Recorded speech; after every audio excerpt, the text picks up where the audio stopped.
ধুবুৰীৰ শেহতীয়া পৰিস্থিতিক লৈ কঠোৰ মুখ্যমন্ত্ৰী হিমন্ত বিশ্ব শৰ্মা। সন্ধিয়া 6 বজাৰ পিছত আৰক্ষী শিলগুটি নিক্ষেপ কৰা দুৰ্বৃত্তক গুলী কৰাৰ নিৰ্দেশ ধুবুৰী জিলা আৰক্ষী প্ৰশাসনক। সাম্প্ৰতিক পৰিস্থিতিক লৈ আইন শৃংখলা অধিক কটকটীয়া কৰি তুলিবলৈ ধুবুৰীত হেলিকপ্টাৰযোগে উপস্থিত হয় মুখ্যমন্ত্ৰী আৰু অসম আৰক্ষীৰ সঞ্চালক প্ৰধান হৰমিত সিং। আইন শৃংখলা পৰ্যবেক্ষণ কৰাৰ লগতে ধুবুৰী ৩-৯ ৱাৰ্ডস্থিত হনুমান মন্দিৰ পৰিদৰ্শন কৰে মুখ্যমন্ত্ৰীয়ে। সাংবাদিকৰ সন্মুখত কেইবাটাও বিস্ফোৰক মন্তব্য কৰে মুখ্যমন্ত্ৰীগৰাকীয়ে। অহাবাৰৰ ঈদৰ সময়ত ধুবুৰীত উপস্থিত থাকিব মুখ্যমন্ত্ৰী।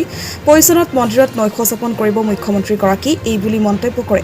ধুবুৰীত বাংলাদেশৰ সমৰ্থনত লিখা ৩খন বাংলা ভাষাৰ পোষ্টাৰক লৈ মন্তব্য মুখ্যমন্ত্ৰীৰ। ধুবুৰীৰ ঘটনাত তৃতীয় শক্তি জড়িত। ধুবুৰীক অশান্তি কৰিব বিচৰা সকলৰ বাবে ধুবুৰীত rapid action force CRPF APBN APৰ জৰিয়তে পৰিস্থিতি নিয়ন্ত্ৰণ কৰা হয়। ইয়াৰ উপৰিও অধিক আৰক্ষী বাহিনী অনা হ'ব ধুবুৰীত থকা যিমান নন ভায়েবল ৱাৰেণ্ট আছামী আছে সকলো অপৰাধীক কৰায়ত্ব কৰিবলৈ ধুবুৰী জিলা প্ৰশাসনক নিৰ্দেশ।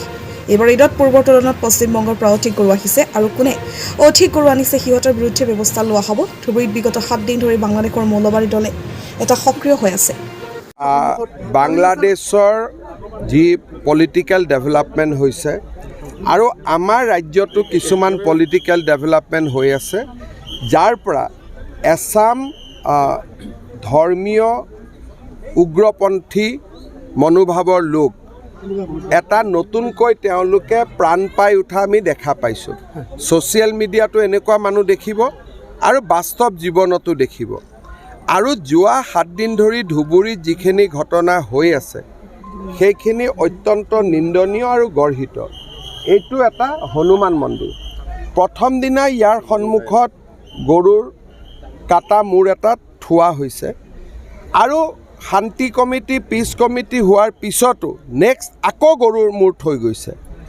এতিয়া এনেকুৱা ধৰণে যদি ঘটনাবোৰ চলি থাকে তেতিয়াহ'লে ৰাইজে যথেষ্ট অসুবিধাত পৰিব। এইবাৰ আনকি কটন কলেজৰ সন্মুখতো গৰুৰ কাটা মূৰ বা গৰুৰ বিভিন্ন হাড় বা বিভিন্ন অংগ পতংগ ৰখা হৈছে।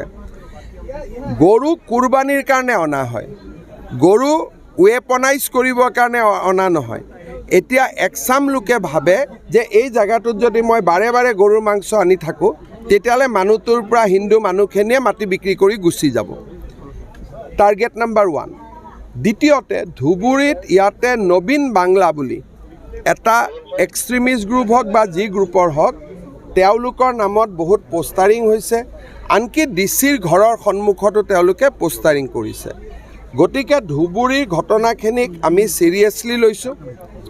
মই অলপ আগতে আপোনালোকক চাৰ্কিট হাউচত কৈয়ে আহিছোঁ যে ইয়াত ৰেপিড একশ্যন ফ'ৰ্চৰ পৰা CRPF আমি ডিপ্লয় কৰিম, আমাৰ অসম পুলিচো থাকিব, শ্বুট এণ্ড চাইট অৰ্ডাৰ থাকিব আৰু যিসকলে এই কামবিলাক কৰি আছিলে তেওঁলোকক আমি আইডেণ্টিফাই কৰিম, তেওঁলোকক আমি এৰেষ্ট কৰিম, তেওঁলোকৰ ওপৰত আমি ব্যৱস্থা ল'ম।